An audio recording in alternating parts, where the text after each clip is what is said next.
6ನೇ ತರಗತಿ ಪಾಠ 5 ಮಳೆರಾಯನ ಹುಟ್ಟು. ಈ ಪಾಠದ ಪ್ರಶ್ನೆ ಉತ್ತರ ಅಭ್ಯಾಸ ಚಟುವಟಿಕೆಗಳು ಇಷ್ಟ ಆಗಿದ್ದಲ್ಲಿ ವಿಡಿಯೋಕ್ಕೆ ಒಂದು ಲೈಕ್ ಮಾಡಿ, ಶೇರ್ ಮಾಡಿ, ಸಬ್ಸ್ಕ್ರೈಬ್ ಮಾಡಿ, ಸಪೋರ್ಟ್ ಮಾಡಿ. Thank you. ಮೊದಲನೇದಾಗಿ ಪದಗಳ ಅರ್ಥ. ಪ್ರವಾಹ ಅಂದರೆ ನೆರೆ, ಉಕ್ಕೇರಿದ ನೀರು. ಚೀರು ಅಂದರೆ ಕೂಗು, ತಾಪ, ಬಿಸಿ. ಗರ್ಜಿಸು, ಜೋರಾಗಿ ಕೂಗು. ಹೆಪ್ಪು ಕೊಟ್ಟು ಸಾಂದ್ರವಾಗು, ಒಂದೆಡೆ ಸೇರು, ಗಟ್ಟಿಯಾಗು. ಸೇಡು, ದ್ವೇಷ. ಯುಕ್ತಿ ಅಂದರೆ ಉಪಾಯ. ಕೀಟಲೆ ಅಂದರೆ ತುಂಟ ಬುದ್ಧಿ. ತಾತ ತೂತು ಕಾಯಿತು ಅಂದರೆ ತಾಕಿ ತೂತಾಯಿತು. ಒಂದು ವಾಕ್ಯದಲ್ಲಿ ಉತ್ತರಿಸಿರಿ. ಭೂದೇವಿ ಗೋಳು ಎಲ್ಲಿಗೆ ಮುಟ್ಟಿತು? ಭೂದೇವಿಯ ಗೋಳು ಆಕಾಶಕ್ಕೆ ಮುಟ್ಟಿತ್ತು. ಲೋಕವೆಲ್ಲ ಏಕೆ ನಡುಗಿದವು? ಸೂರ್ಯನ ತಿರುಗಿಗೆ ಲೋಕವೆಲ್ಲ ನಡುಗಿದವು. ಸಮುದ್ರ ರಾಜ ಚೀರತೊಡಗಿದೇಕೆ? ಸೂರ್ಯನ ಕಿರಣಗಳ ತಾಪಕ್ಕೆ ಮೈಯೆಲ್ಲ ಕುದಿದು ನೋವಿನಿಂದ ಚೀರತೊಡಗಿದ. ಮೋಡನ್ನ ಸೂರ್ಯನನ್ನು ಮರೆ ಮಾಡಿದಾಗ ಏನಾಯ್ತು? ಮೋಡನ್ನ ಸೂರ್ಯನನ್ನು ಮರೆ ಮಾಡಿದಾಗ ಭೂಮಿಯೆಲ್ಲ ಕತ್ತಲಾಯಿತು.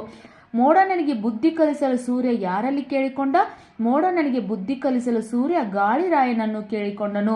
ನದಿ ಹೇಗೆ ಹುಟ್ಟಿತ್ತು? ಮೋಡನ ಅಳುವಿನ ನೀರಿನಿಂದ ನದಿ ಹುಟ್ಟಿತ್ತು. ಸಮುದ್ರ ರಾಜ ಯಾರಿಗೆ ಭಯಪಡುತ್ತಾನೆ? ಸಮುದ್ರ ರಾಜ ಸೂರ್ಯನಿಗೆ ಭಯಪಡುತ್ತಾನೆ. 2-3 ವಾಕ್ಯದಲ್ಲಿ ಉತ್ತರಿಸಿರಿ. ಭೂದೇವಿಯ ಅಳುವನ್ನು ಕಂಡು ಸೂರ್ಯ ಏನು ಮಾಡಿದ? ಭೂದೇವಿಯ ಅಳುವನ್ನು ಕಂಡು ಸೂರ್ಯ ಸಮುದ್ರ ರಾಜನ ಮೇಲೆ ರೇಗಿ ಒಂದು ಸಲ ತಿರ್ರನೆ ತಿರುಗಿದ. ಅವನ ತಿರುಗಿಗೆ ಲೋಕಗಳೆಲ್ಲ ನಡುಗಿದವು.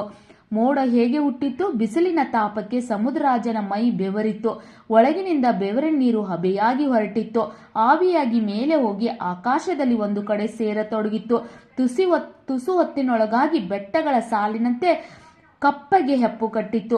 ಸೂರ್ಯನ ಕೋಪ ಮೋಡದತ್ತ ತಿರುಗಲು ಕಾರಣವೇನು? ಮೋಡನ ತಂದೆಯ ಮಾತು ಕೇಳಿ ಸೂರ್ಯನನ್ನು ತನ್ನ ಮೈಯಿಂದ ಮರೆ ಮಾಡಿದ. ಭೂದೇವಿಗೆ ಸೂರ್ಯನಿಂದ ಬರುವ ಬೆಳಕು ನಿಂತಿತ್ತು. ಗಿಡಮರಗಳು ಬಾಡಿ ಮುದುಡಿದವು. ಮನುಷ್ಯ ಪ್ರಾಣಿ ಸಾಯುವಂತಾಯಿತು. ಈಗ ಸೂರ್ಯನಿಗೆ ಕೋಪ ಮಿತಿಮೀರಿತು. ಗಾಳಿ ಮೋಡನನ್ನು ಎಲ್ಲೆಲ್ಲಿ ಓಡಾಡಿಸಿದ? ಗಾಳಿರಾಯ ಮೋಡನನ್ನು ಆ ಬೆಟ್ಟಕ್ಕೆ ಟಿಕ್ಕಿ ಹೊಡಿಸಿದ. ಗಾಳಿರಾಯ ಅಲ್ಲಿಗೂ ಬಂದು ಮೋಡನನ್ನು ಮರಗಳ ಮೇಲೆ ನೂಕಿ ಬಿಟ್ಟ. ಈಗಂತೂ ಮೋಡನನ ಮೈ ತಾತಾ ತೂತಾಯಿತು. ಎಲ್ಲಿಂದಲೋ ನೀರು ಹೊರಬಂದಿತ್ತು. ಆಕಾಶದಿಂದ ಮಳೆಯಾಗಿ ಸುರಿಯಿತು. ನೆಲದ ಮೇಲೆ ಹೊಳೆಯಾಗಿ ಹರಿತು.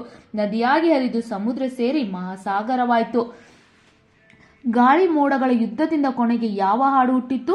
ಗಾಳಿ ಮೋಡಗಳ ಯುದ್ಧದಿಂದ ಕೊನೆಗೆ ಹುಯ್ಯೋ ಹುಯ್ಯೋ ಮಳೆರಾಯ, ಹೂವಿನ ತೋಟಕ್ಕೆ ನೀರಿಲ್ಲ, ಬಾರೋ ಬಾರೋ ಮಳೆರಾಯ, ಬಾಳೆಯ ತೋಟಕ್ಕೆ ನೀರಿಲ್ಲ, ಈ ಹಾಡು ಹುಟ್ಟಿತ್ತು.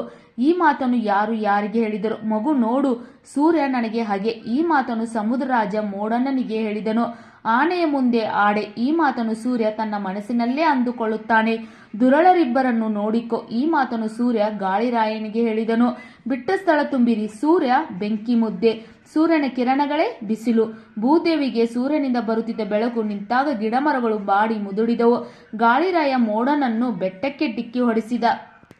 ಆಕಾಶದಿಂದ ಮಳೆಯಾಗಿ ಸುರಿದ ನೀರು ನದಿಯಾಗಿ ಹರಿಯಿತು. ಬಾರೋ ಬಾರೋ ಮಳೆರಾಯ, ಬಾಳೆಯ ತೋಟಕ್ಕೆ ನೀರಿಲ್ಲ. ಸ್ವಂತ ವಾಕ್ಯ ರಚಿಸಿ. ಪ್ರವಾಹ. ಮಳೆ ಹೆಚ್ಚಾಗುವುದರಿಂದ ಪ್ರವಾಹ ಉಂಟಾಗುತ್ತದೆ. ಹಾವಳಿ. ನಮ್ಮ ಓಣಿಯಲ್ಲಿ ನಾಯಿಗಳ ಹಾವಳಿ ಹೆಚ್ಚಾಗಿದೆ. ಕಾಂತಿ. ನನ್ನ ಮುಖ ಕಾಂತಿಯುತವಾಗಿದೆ. ವಿಚಿತ್ರ. ನನ್ನ ಮನಸ್ಸಿನಲ್ಲಿ ವಿಚಿತ್ರ ಯೋಚನೆಗಳು ಬರುತ್ತವೆ. ಹಿಂಬಾಲಿಸು. ಶಾಲೆಯಿಂದ ಮನೆಗೆ ಹೋಗುವಾಗ ಬೀದಿ ನಾಯಿ ನನ್ನನ್ನು ಹಿಂಬಾಲಿಸಿತ್ತು. ನಿಮಗೂ ಕೂಡ ಈ ಪಾಠದ ಪ್ರಶ್ನೆ ಉತ್ತರ ಅಭ್ಯಾಸ ಚಟುವಟಿಕೆಗಳು ಇಷ್ಟ ಆಗಿದ್ದಲ್ಲಿ ವಿಡಿಯೋಕ್ಕೆ ಲೈಕ್ ಮಾಡಿ, ಶೇರ್ ಮಾಡಿ, ಸಬ್ಸ್ಕ್ರೈಬ್ ಮಾಡಿ, ಸಪೋರ್ಟ್ ಮಾಡಿ. Thank you.